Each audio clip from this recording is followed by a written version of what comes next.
I thought I had everything: a loving boyfriend, a stable life, a future we'd planned together. But all it took was one trip, one stranger, and one reckless choice to destroy it all. My name is Paige, and this is how I went from having it all to losing everything. I'm Paige, I'm 25, and 3 months ago, I thought I had everything figured out. I was with Josh for 2 years. He's 24, works in some technical position that I never really understood, even when he tried explaining it. Super reliable guy, the type who remembers every anniversary and always asks about your day in that genuine way that should make you feel loved, but somehow just made me feel suffocated. Don't get me wrong, Josh was great on paper. My friends constantly told me how lucky I was. My mom adored him. Even my coworkers would make comments about what a catch he was. But here's what nobody understood. Being with someone that predictable felt like dying slowly. Every Friday was date night. Every Saturday we'd run errands together. Every Sunday we'd meal prep and do laundry. It was like being married to my best friend's dad. I worked in client relations downtown, nothing spectacular, but it paid my half of everything. Josh had some position dealing with systems or data management. Honestly, even after 2 years, I couldn't explain what he did because it sounded mind-numbing whenever he tried to tell me about it. Our biggest excitement was trying new restaurants or watching whatever show everyone was talking about. We had fallen into this routine that felt more like roommates who occasionally had sex than an actual relationship. When I decided to take that vacation to the coast, I was desperate to remember who I was outside of being Josh's girlfriend. I'd been feeling restless for months, like I was watching my life happen to someone else. Josh was incredibly supportive about the trip, which somehow made me feel worse. He drove me to the airport, made sure I had everything, told me to have the time of my life and not worry about anything back home.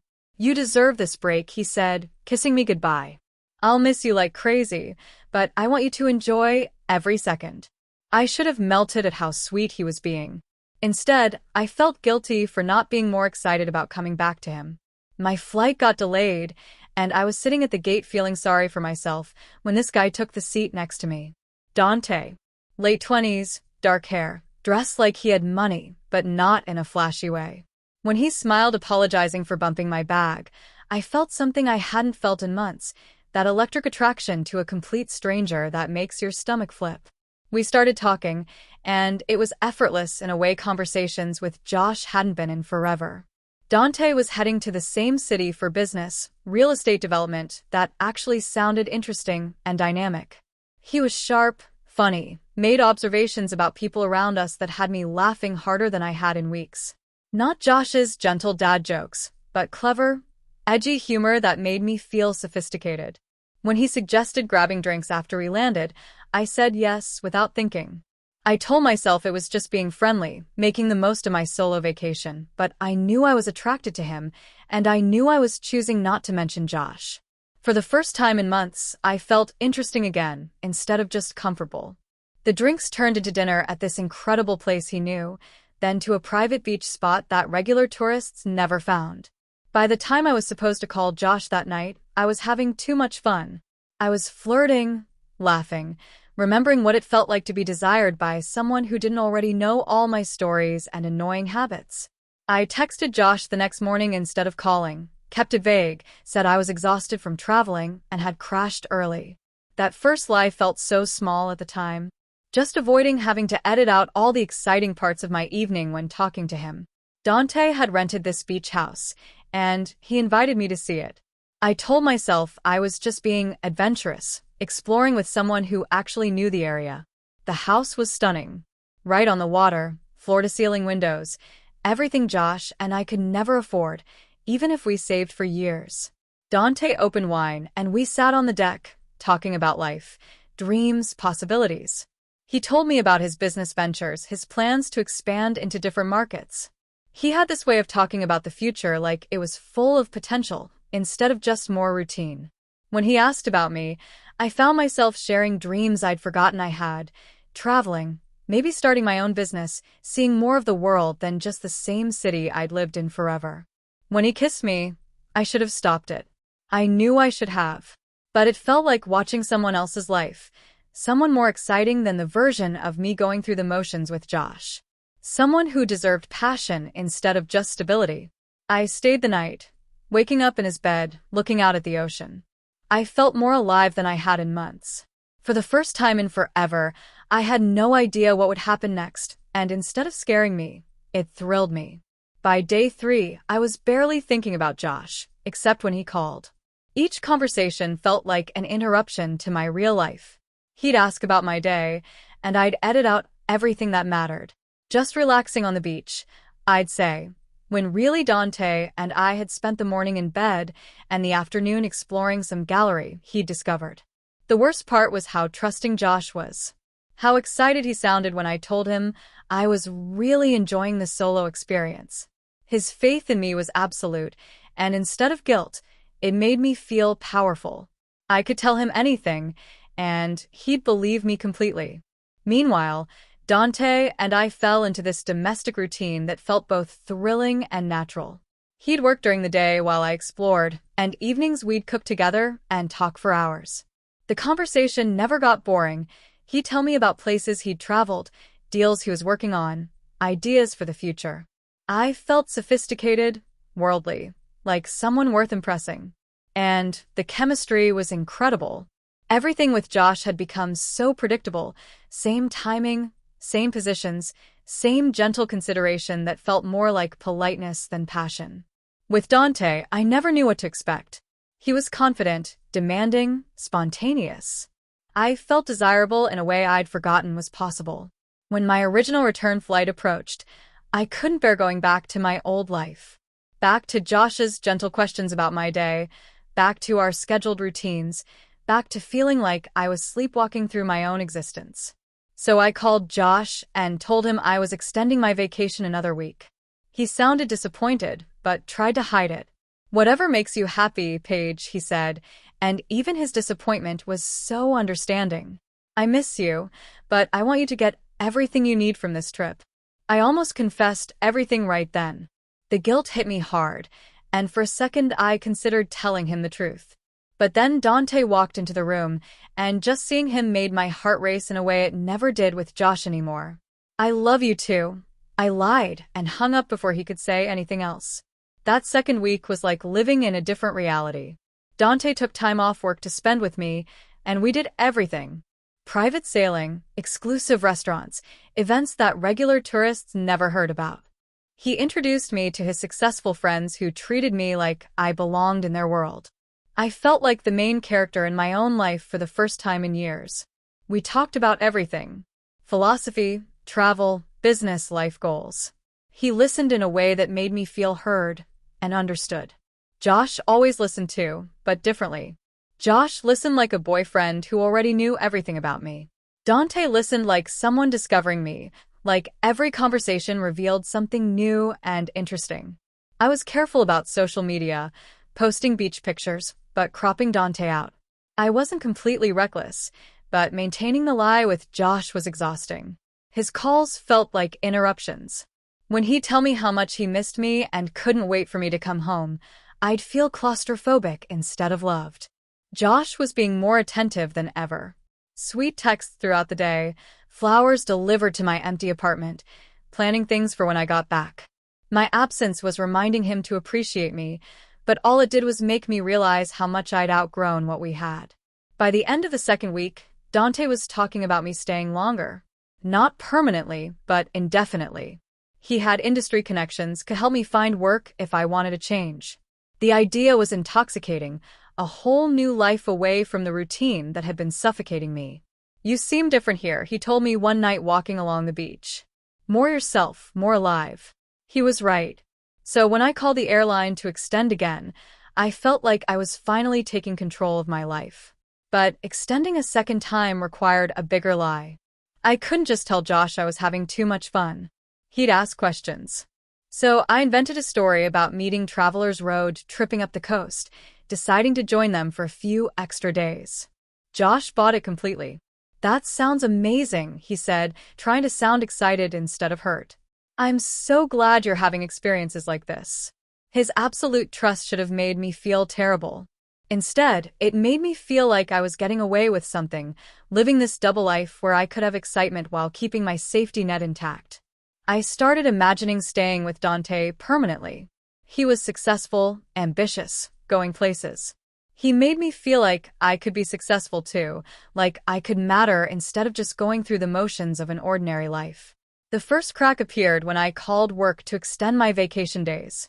My supervisor was fine with it, but when Jess answered, she sounded weird. Paige, are you sure everything's okay out there? You sound different. And Josh came by yesterday, asking if we'd heard from you. He seemed worried.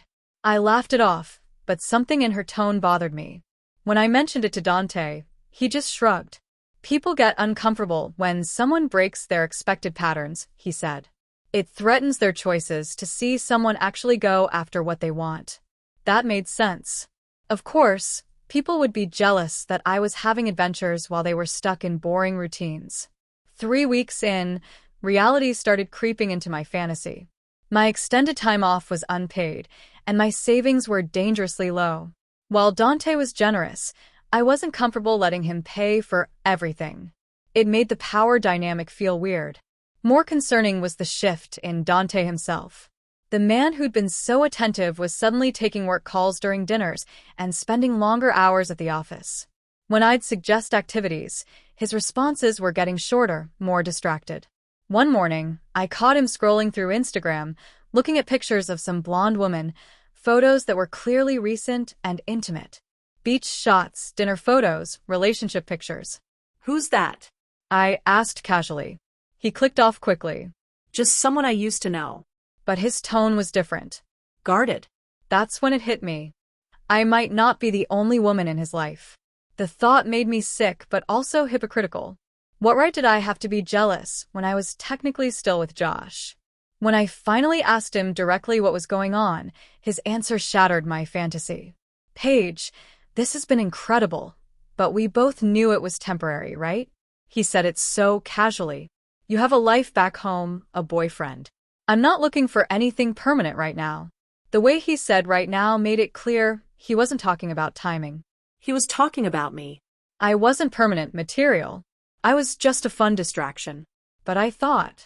I started, then stopped. What had I thought? That 3 weeks of great sex meant we had a future? He thought what? He asked, and there was something almost pitying in his voice. Instead of cutting my losses and booking a flight home, I made the stupidest decision of my life. I decided to fight for him.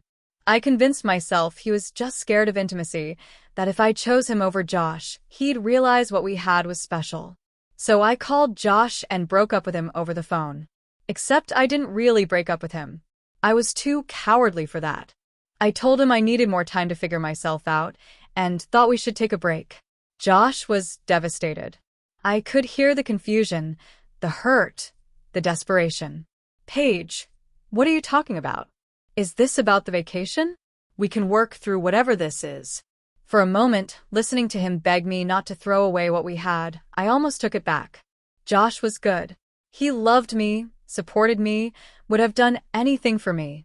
But then I looked at Dante making coffee, and I convinced myself I was being brave, choosing passion over safety. I just need space to think, I told Josh, hating how my voice shook. This isn't about you. You're amazing. I just need to figure some things out. How long? He asked quietly. I couldn't answer, because I didn't know. I'll call you soon, I lied. Dante's reaction wasn't what I'd expected. Instead of being thrilled, he looked annoyed. You broke up with your boyfriend, he asked. I took a break, I corrected. I realized I can't keep living a lie. What we have is real. Dante ran his hands through his hair, looking uncomfortable. Paige, I never asked you to break up with anyone for me. That's a lot of pressure to put on someone you've known for 3 weeks. 3 weeks. The way he said it made it sound like nothing.